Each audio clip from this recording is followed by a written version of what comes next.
My son Lucas invited me to a Thanksgiving dinner, promising to make amends. I arrived hopeful, only to find lawyers with papers to seize my business. Their smug smiles screamed victory, but I just laughed. "Guys, you're too late," I said, feeling the weight of betrayal lift. My revenge was sweet, but the road to it was a war I hadn't planned. Before we continue, please subscribe to the channel and let us know where you are listening in the comments. The office smelled of stale coffee and polished wood, a familiar comfort that wrapped around me like an old coat. I leaned back in my chair, the leather creaking under my weight, and stared at the spreadsheet glowing on my screen. Numbers danced, shipments, routes, profits, all proof of the life I'd built with my logistics company. At 62, I was tired, sure, but proud. The framed photo of Lucas on my desk caught my eye, his 8-year-old grin frozen in time, back when he'd run to me with muddy knees and wild dreams. I smiled, but the ache in my chest lingered. The door swung open without a knock, shattering the quiet.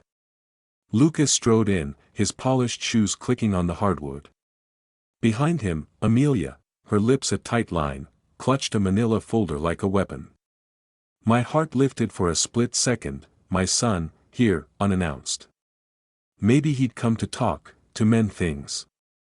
But the folder hit my desk with a thud, papers spilling like confetti, and I knew this wasn't a reunion. "Dad," Lucas said, his voice sharp, "we need to talk about the company." I straightened, the ache in my chest tightening. "What's this about?" My eyes flicked to Amelia, who stood by the window, arms crossed, her silk blouse catching the lamplight. She didn't meet my gaze.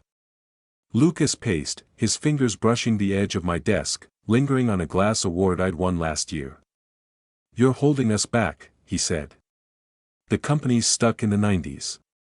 It needs fresh blood, new ideas." He stopped, turning to face me, his jaw set. "It needs me." I blinked, the words sinking in like stones. "You think I'm, what, obsolete?" My voice stayed calm, but my hands clenched under the desk, knuckles whitening. Amelia spoke, her tone smooth as ice. "William, it's not personal. We just want what's best for the business. Modern leadership, modern results." Her smile didn't reach her eyes. I glanced at the photo of Lucas again, the frame's faint crack spiderwebbing across the glass. When had that happened? "Modern," I repeated, tasting the word. "Or just convenient for you two?" Lucas's eyes narrowed. "Don't make this harder than it needs to be. Sign the papers, step back. Retire. You've earned it." He nudged the folder closer, his fingers grazing the edge like he owned it already. The room felt smaller, the air heavier. I remember teaching Lucas to drive a forklift in the warehouse, his laughter echoing off the crates. Now he stood here, dismantling everything. My pulse thudded in my ears, but I kept my voice steady. "I built this company from nothing. It's mine. You don't get to waltz in and demand it." Amelia's laugh was sharp, a knife slicing the tension. "Oh, William. You're so sentimental. It's sweet, really, but it's not practical." She stepped closer, her heels clicking. "Think about the future. Our future." Lucas leaned in, his voice low. "You're making a mistake, Dad. We'll do this my way if you don't cooperate." He straightened, adjusting his tie, his face unreadable. My throat burned, but I forced a smile. "You're welcome to try." The words felt like gravel, but they held. Amelia's eyes gleamed, predatory. "You'll regret this," she said, turning toward the door. Lucas followed, the folder still sprawled across my desk like a challenge. The door clicked shut, and the silence roared. I sat there, staring at Lucas's photo, my fingers brushing the cracked frame.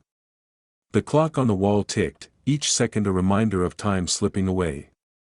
I reached for my phone, my thumb hovering over a number, someone, anyone, but I stopped. Not yet. I stood, my knees stiff, and grabbed my coat.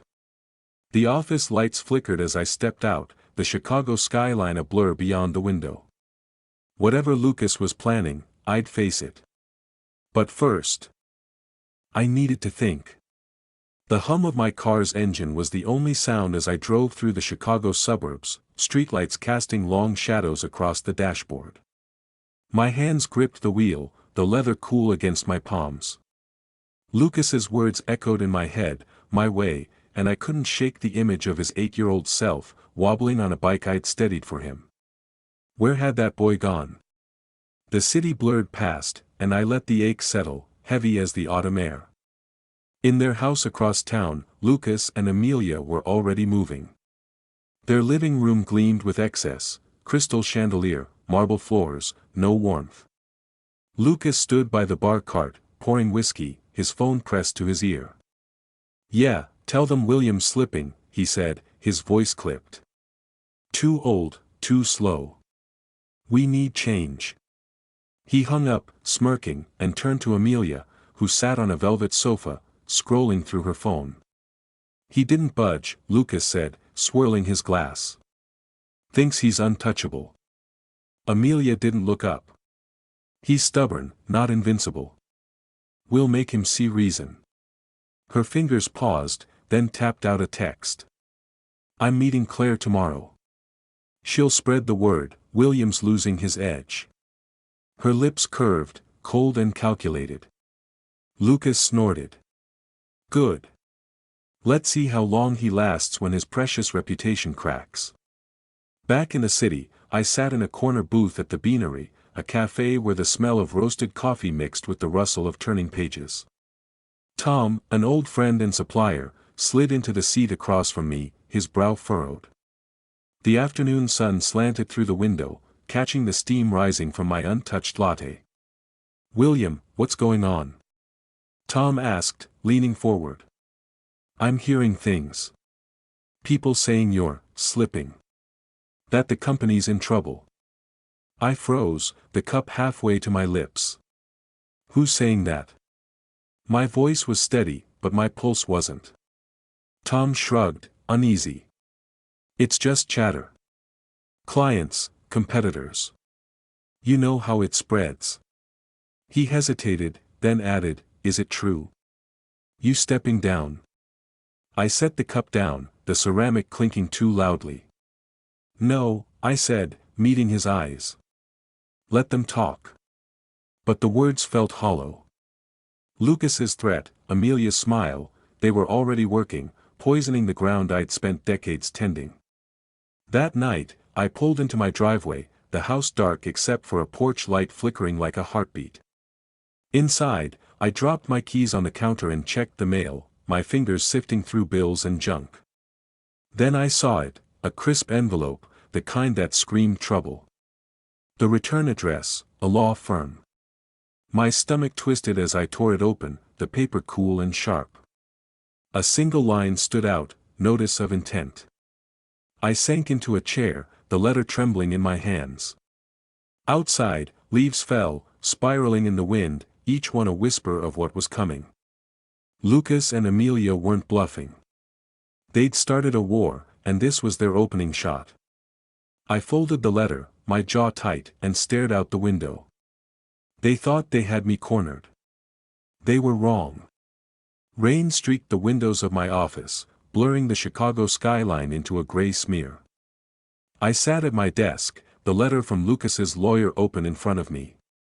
Words like incompetence and mismanagement burned into my eyes, each one a betrayal sharper than the last. My fingers traced the edge of the paper, the weight of it grounding me as my mind spun. Lucas, my own son, was suing me to take the company.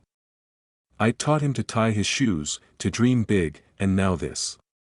The phone rang, a client's name flashing on the screen.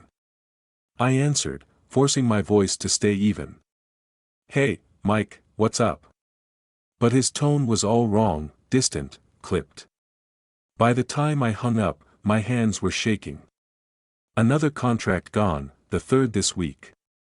I leaned back, the chair creaking, and stared at the family photo on my desk. Lucas's smile mocked me. I needed air, answers. I drove to the Steer House, a restaurant where the clink of glasses and smell of grilled meat usually steadied me. Mike was there, waiting at a high-top table, his tie loosened.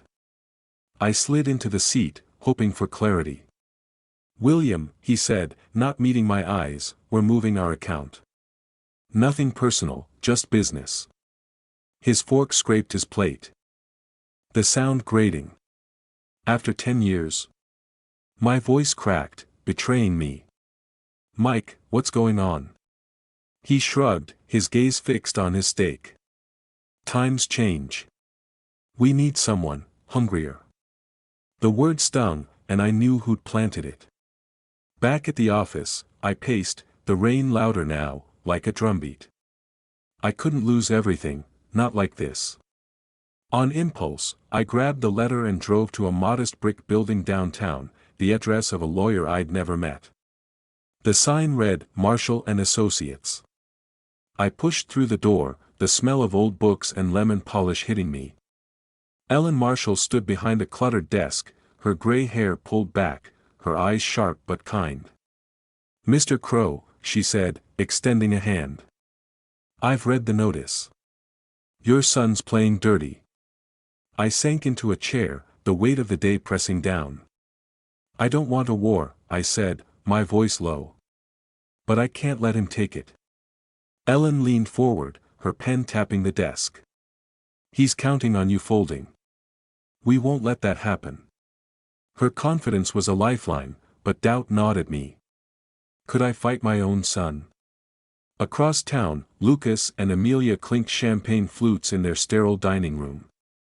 "He's crumbling," Lucas said, grinning. "A few more pushes, and it's ours." Amelia sipped her drink, her eyes narrowing. "Don't underestimate him. He's not as weak as you think." That night, back in my office, I ran the numbers. The losses were piling up: clients, revenue, time. My fingers brushed an old photo of the company's first truck, parked outside a warehouse I'd rented with my last dime. I'd built this from nothing. I wasn't done yet. I stood, the photo in my hand, and whispered to the empty room, "This isn't over." Outside, the rain slowed, and I felt a spark ignite. Lucas thought he'd won the first round. He had no idea what was coming. The living room was quiet, save for the faint creak of my armchair as I shifted. A photo album lay open on my lap, its leather cover worn from years of handling. The picture I stared at was from a summer long gone, Lucas, maybe 6, his cheeks smeared with watermelon juice, laughing as he chased a firefly across a picnic blanket. I could still hear his giggle, high and free, the kind that made my chest ache with pride. Now, that ache was something else entirely. I traced the edge of the photo, the paper cool under my fingertip, and let the memories pull me under. I'd started the company with nothing but a beat-up truck and a stubborn streak. Nights spent mapping routes on a kitchen table, Lucas asleep in the next room. I'd paid for his college, his first car, his dreams, all from the sweat of this business. I'd given him his first job here, watching his eyes light up as he learned the ropes. "I want to be like you, Dad," he'd said once, his voice so earnest it hurt. I'd believed him. The album felt heavier now. I flipped the page, landing on a shot of us at the company's 10th anniversary, Lucas in a too-big suit, grinning beside me. When had he stopped looking at me like that? I shut the album, the snap echoing in the empty house, and stood. My knees protested, but I needed air. Outside, the park was a patchwork of fallen leaves, their rustle underfoot blending with the distant laughter of kids. I walked the gravel path, hands in my coat pockets, the October chill biting my knuckles. A family passed, a dad hoisting his daughter onto his shoulders, her squeals piercing the dusk. I looked away, the memory of Lucas on my own shoulders too sharp. Had I missed something, some moment when he'd turned? My phone buzzed, jarring me. It was Pete, a warehouse manager who'd been with me for decades. "Boss," he said, his voice low, "there's talk. Lucas is calling around, saying you're stepping down. Some folks are nervous." I stopped, my breath catching. "He's wrong, Pete," I said, my voice steadier than I felt. "You know that, right?" "Damn right I do," he said. "Just thought you should know." He hung up, and I stood there, the wind tugging at my scarf. Lucas wasn't just coming for the company, he was trying to break it from the inside. Back home, I sank into the armchair again, the album forgotten. Instead, I pulled a file from a drawer, an old binder stuffed with company records. Contracts, dreams inked on paper.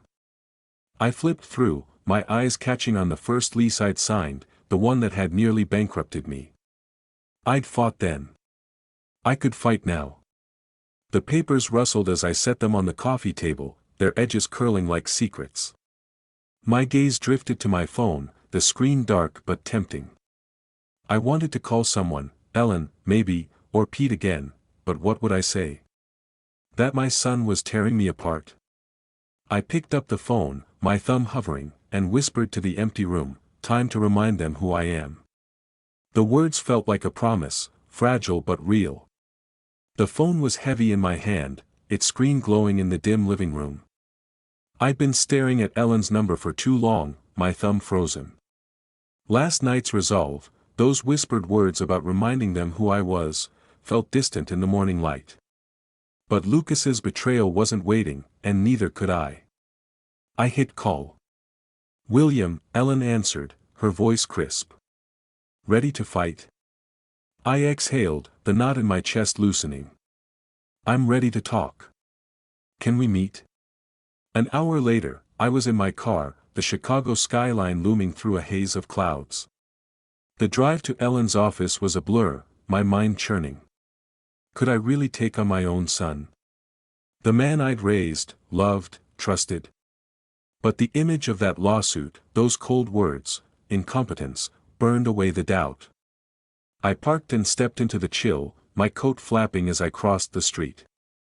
Ellen's office was a haven of order, books stacked neatly, a faint coffee scent lingering. She stood as I entered, her gray hair catching the light. "Sit," she said, gesturing to a chair. "I've been digging into Lucas's claim. It's aggressive, but sloppy. We can push back." I sank into the seat, my hands clasped tight. "I don't want to destroy him, Ellen," I said, my voice low. "Not yet." Her eyes softened, but her tone stayed firm. "He's betting you'll go soft. We'll prove he's wrong." She slid a file across the desk, her pen tapping. "Start with the board. Rally your people. Lucas is spreading doubt, we'll spread truth." We walked to a nearby cafeteria, its windows fogged from the heat inside. Over weak coffee, Ellen laid out ideas, legal counters, employee meetings, a PR push. Her humor cut through the tension. "This coffee's awful," she said, grimacing, "but our plan. That's gold." I managed a smile, the first in days. "I'm listening," I said, leaning in. Her confidence was contagious, and for the first time, I felt the ground steady beneath me. Back in my car, I called Pete. The line crackled, his voice gruff. "Boss, some guys are wavering. Lucas's talk is getting to them." "Then I'll talk louder," I said. "You with me, Pete?" "Always," he said, and I could hear his grin. "That's enough for now." That night, I sat at my kitchen table, a notebook open. I scribbled ideas, names, dates, strategies, each word a step toward reclaiming what was mine. The pen scratched, the sound sharp in the quiet. Ellen's plan, Pete's loyalty, my own stubborn heart, they were enough to start. I closed the notebook and leaned back, my eyes on the ceiling. The car keys lay beside me, glinting under the lamp. I grabbed them, my grip tight on the wheel as I sat in the driveway, the engine off. The notebook rested on the passenger seat, its pages full of fight. "This is my move," I thought, the words a spark in the dark. I wasn't done yet. The office buzzed with nervous energy, the hum of the air conditioner barely covering the shuffle of feet. I stood at the head of the conference table, facing a dozen employees, my team, my family in a way Lucas never understood. Their eyes were wary, some darting to the door. Lucas's whispers had done their work, but I wasn't here to lose them. "Folks," I said, my voice steady, "you know me. We built this company together, every late night, every tough call. They want to take that from us." I paused, meeting their gazes. "I say they don't get to." Pete nodded from the back, his arms crossed. A few others straightened, their doubt softening. "We're with you, boss," said Maria, a dispatcher with a steel spine. The room murmured agreement, and I felt the tide shift. That afternoon, I drove to the warehouse on Chicago's outskirts. The rain drumming on my windshield. The lot was a maze of crates and forklifts, the air thick with dust and oil. I'd heard rumors, Lucas had swayed a key client, Carter Logistics, to jump ship. I needed proof. Inside, I combed through shipping logs, my flashlight cutting through the dim. There it was, a contract addendum, buried in a stack, showing Carter had breached terms for a side deal. Amelia's name was scrawled in the margins. My pulse quickened. This was my leverage. Back in my car, I dialed Carter's CEO, my voice ice. "John, I know about your deal with Amelia," I said. "Break it off, or this goes public." He stammered, caught. "Give me a day, William. Please." "You've got 12 hours, I said, hanging up. The rain slowed, and I leaned back, adrenaline singing in my veins. Across town, Lucas's house was a fortress of glass and ego. He stood in the dining room, a wineglass in hand, when his phone rang. His face darkened as he listened. "He did what?" he snapped, slamming the glass down. It shattered, wine pooling like blood. Amelia, lounging nearby, didn't flinch. "He's fighting back," she said, her voice calm but sharp. "We need to move faster." Lucas spun, his eyes wild. "He's a relic. He can't outmaneuver us." She arched a brow. "Then why are you shouting?" Back at the warehouse, I stood among the crates, the contract in my hand. The rain had stopped, but the air was heavy, the city lights faint beyond the lot. I tucked the papers into my coat, their weight a promise. This was my first strike, clean and sharp. But it was only the beginning. I looked out at the wet asphalt, my reflection blurred in a puddle, and thought, let them come. The air in Ellen's office was thick with the scent of paper and fresh coffee, a grounding contrast to the storm brewing in my head. I sat across from her, the contract from the warehouse, my ace, spread out on the desk. Its creased edges curled like a secret waiting to be told. Ellen's pen tapped rhythmically, her eyes scanning the pages. "This is good, William," she said, leaning back. Carter's backed off. "You've got leverage. But what's next?" I shifted, my fingers brushing the armrest. "Something bigger," I said, my voice low. "I'm not just saving the company. I'm making sure they can't touch it."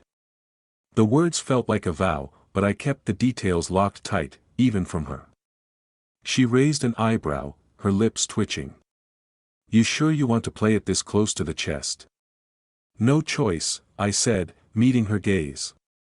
"They've got eyes everywhere." Ellen nodded, sliding a file toward me. "Then let's lock things down. I can draft a trust, something ironclad to protect your assets. But you'll need to move fast." "Fast is my only speed now," I said, managing a half smile.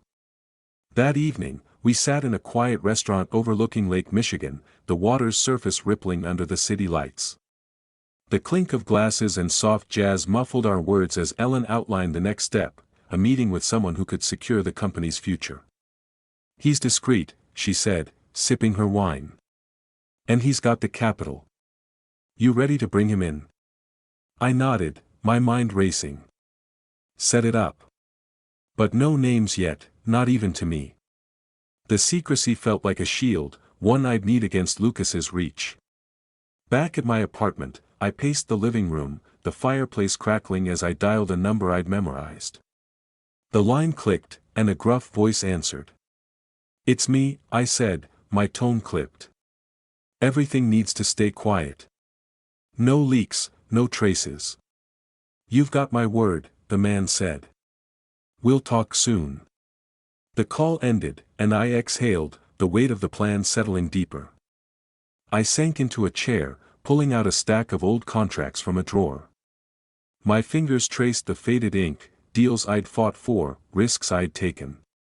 Each one a brick in the empire Lucas thought he could steal. I scribbled notes, numbers, and names, the pen scratching like a heartbeat. Ellen's draft arrived by email, a dense wall of legal terms. I read it by the fire's glow, each clause a step toward freedom. The company would be safe, untouchable.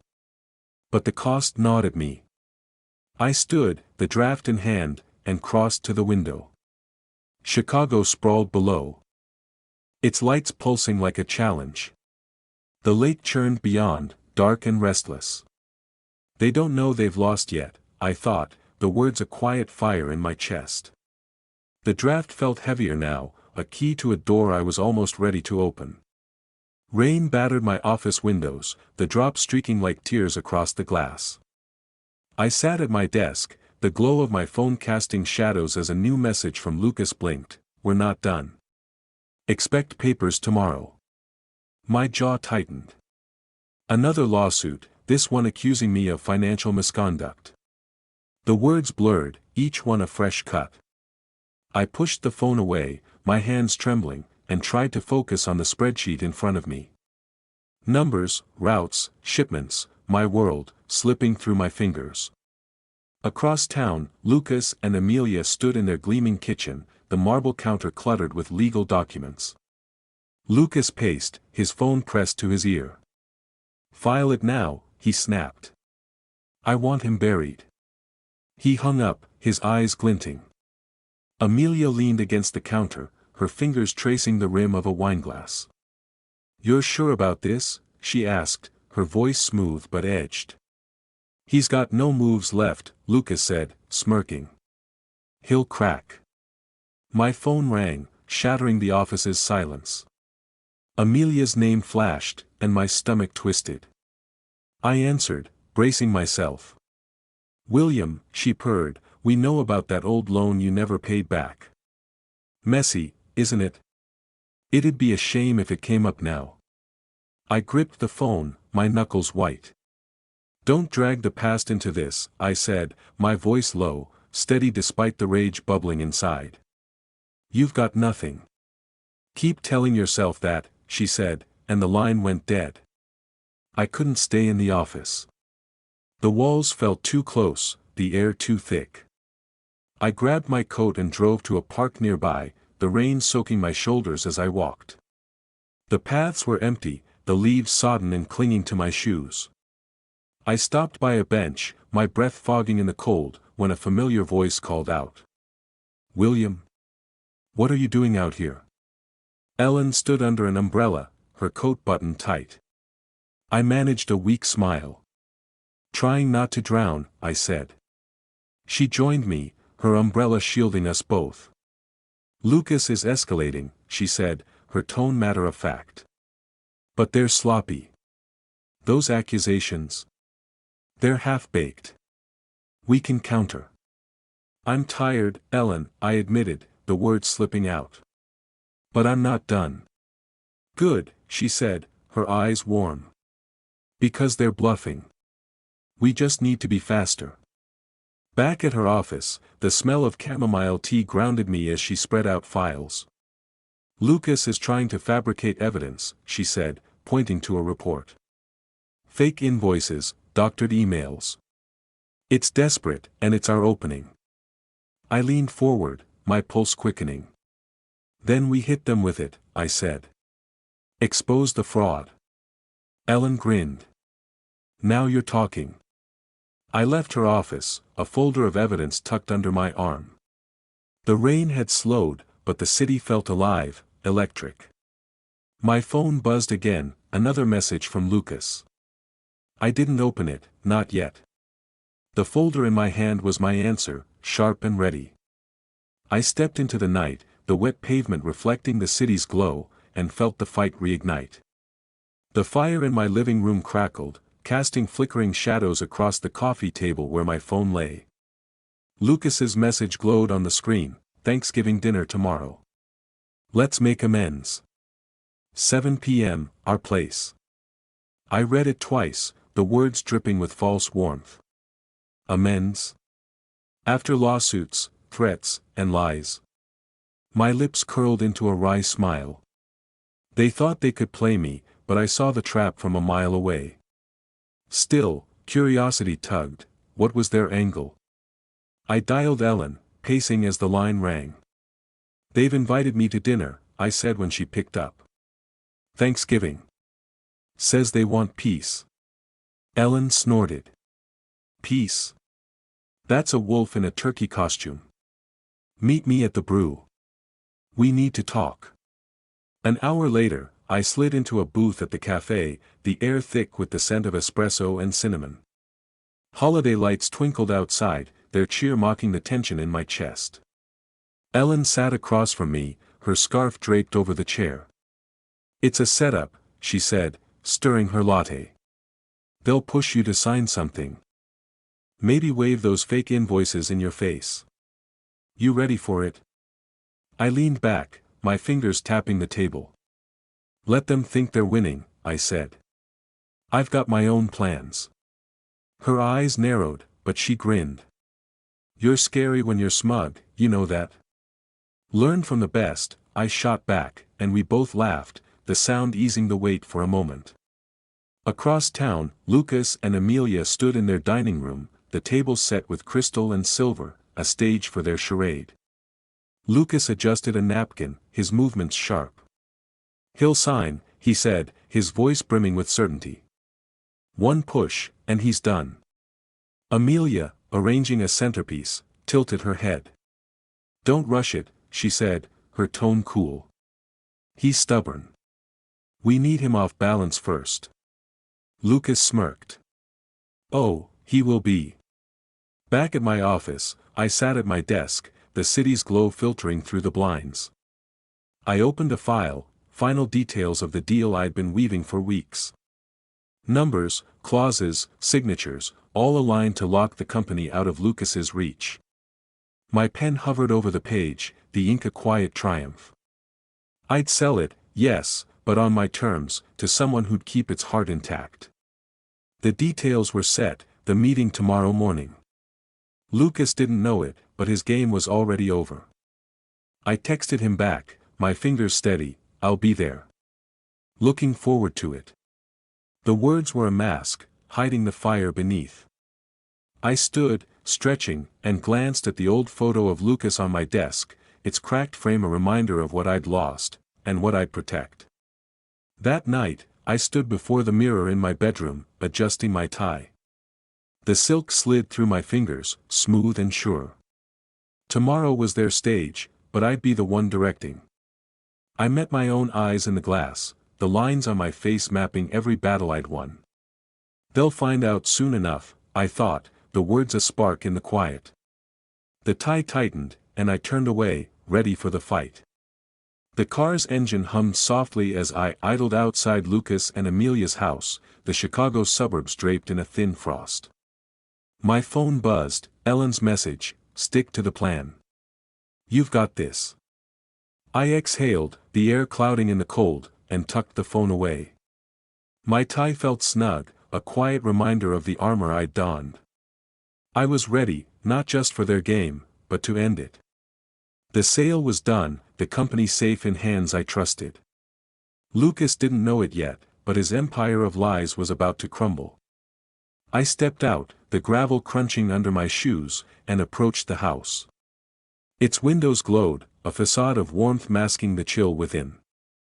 The door swung open, and Lucas greeted me, his smile too wide, too polished. Dad, he said, clapping my shoulder, glad you made it. Happy Thanksgiving. Amelia stood behind him, her dress shimmering like ice, her eyes sharp. William, she purred, come in. We've got a feast. I nodded, my own smile a careful mask, and followed them inside. The dining room was a stage, crystal glasses glinting, candles flickering, the scent of roasted turkey heavy in the air. We sat, the small talk brittle, each word a step toward their trap. Lucas raised a glass. To family, he said, his voice syrupy. And moving forward together. I clinked my glass, my eyes locked on his. To moving forward, I echoed, the words laced with irony they didn't catch. Halfway through the meal, the door opened again. Two men in suits entered, their briefcases snapping open like jaws. Mr. Crow, one said, sliding a thick folder across the table, these documents transfer the company to Lucas. Sign, and we'll keep this civil. Amelia leaned forward, her smile tight. It's time, William. For everyone's sake. I picked up the folder, its weight familiar, like the contracts I'd signed decades ago to build this life. I flipped a page, then another, my fingers slow, deliberate. Lucas watched, his fork hovering, his confidence a thin veneer. I looked up, meeting their eyes, and a laugh broke free, low, sharp, unstoppable. What's so funny? Lucas snapped, his voice cracking. I closed the folder, tossing it back across the table. Guys, you're too late, I said, my voice steady, cutting. I sold the company this morning. Those papers. They're worthless. The room froze. Amelia's glass trembled in her hand, wine sloshing. Lucas's face drained, his jaw slack. You're lying, he hissed, standing so fast his chair scraped the floor. Check the news tomorrow, I said, rising. It's done. The company's safe, and you get nothing. The lawyers fumbled, their papers scattering like leaves. Amelia's eyes burned, but she said nothing, her silence louder than any scream. I turned for the door, my heart pounding but light, the weight of betrayal lifting with each step. The cold air hit me as I stepped outside, the stars sharp above. I reached for my phone to call Ellen, my thumb hovering, when I heard footsteps behind me. Lucas's shadow loomed in the porch light, his breath ragged. I paused, the phone still in my hand, and waited.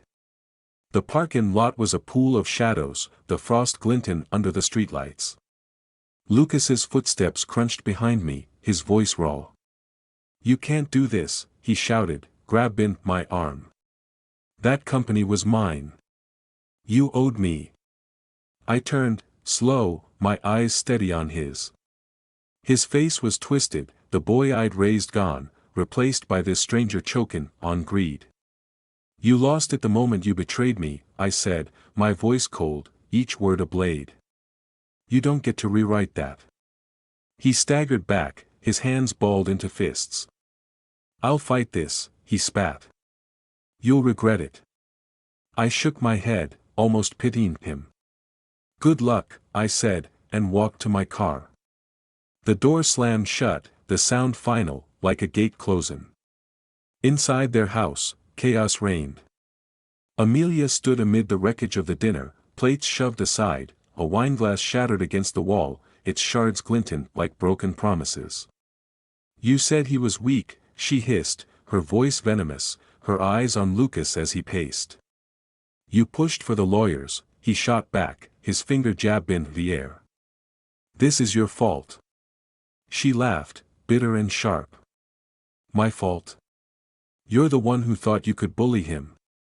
The room crackled with their rage, their plans crumbling like ash.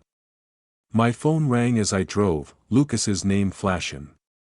I let it go to voicemail, then another, his voice crackling through, Dad, please, let's talk. I'm sorry. Amelia's call followed, her tone softer, calculated. William, we got carried away. Can we start over? I didn't answer. Their words were empty, too late. I pulled into the lot near Ellen's office, the city quiet under a fresh dusting of snow. Her office was warm, the smell of tea welcoming as I sank into a chair. Well, she asked, her eyes twinkling. How'd it go? Told them the company's gone, I said, a grin tugged in at my lips.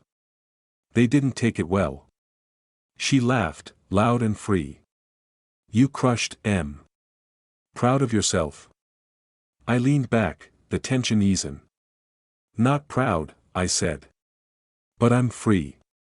Ellen slid a mug of tea across the desk, her smile soft. You earned it, William. Every bit. I sipped the tea, its warmth spreading through me. My phone buzzed again, Lucas, then Amelia. I powered it off, the screen going dark, a door shut tight. The fight was over, and I'd won, but the victory was heavy, laced with the ghost of what might have been. I stepped out of Ellen's office, the mug still in my hand, the city sparkling under a blanket of snow. The air was sharp, clean, and I let it fill my lungs. I thought of tomorrow, of what came next, the future wide and uncharted. The snow crunched under my boots, each step a promise I wasn't sure I'd keep. The park was a winter painting, snow dusting the paths, holiday lights twinkling through the bare branches. Ellen walked beside me, her scarf bundled tight, her breath clouding in the morning chill. We'd left her office behind, the weight of last night's victory still settling. So, she said, her voice light, you pulled off the impossible. Sold the company, outsmarted the vipers. What's next? I shoved my hands deeper into my coat pockets, the snow crunching underfoot. Something new, I said, my eyes on the horizon. Something mine. The words felt fragile, like the first buds after a long freeze. Lucas's face flickered in my mind, his laugh as a boy, his rage last night. I let it pass, the ache dull but present. We wandered into a cafe. Its windows fogged, the air rich with hot chocolate and cinnamon. We grabbed a corner table, the wood warm under my fingers. Ellen leaned forward, her eyes bright. You could start small, she said. A consultancy, maybe. Or something wild, like a vineyard. I'd back you. I chuckled, the sound easing the knot in my chest. You've done enough, Ellen. More than enough. She waved me off. Nonsense. We're a team now. Say the word, and I'm in. The idea of a new venture sparked something, not the fire of my old company, but a quieter flame, steady. I sipped my drink, the warmth spreading, and let myself imagine it, a fresh start, no shadows of betrayal. For the first time in months, I felt light, like I could breathe. Back at my apartment, the quiet wrapped around me, broken only by the creak of the floorboards. I pulled out the old photo album, its leather soft from years of touch. Lucas's face stared up, frozen at 10, his grin wide as he held a model truck I'd given him. I lingered, the memories sharp, his small hand in mine, his dreams I'd carried. But I closed the album, sliding it into a drawer. That chapter was done. I sat at my desk, a blank page before me. I started writing, the words pouring out, a letter to Lucas I'd never send. I loved you, I wrote, but you chose your path. I hope you find peace, but it won't be with me. The pen trembled, but I kept going, each word a release, a door closing, soft but firm. Later, I stepped onto the balcony, a mug of coffee in hand. The city stretched below, dusted with snow, its lights a promise of tomorrows. I thought of the company, safe now, its legacy intact. I thought of Ellen, her laugh, her strength. I thought of me, 62 and starting over. A smile tugged at my lips, small but real. This is just the beginning, I thought, the words warm against the cold. The coffee steamed, and I leaned into the dawn, ready for whatever came next. If you liked this story, please like this video, subscribe to the channel, and share your impressions of this story in the comments. To listen to the next story, click on the box on the left. Thank you for watching.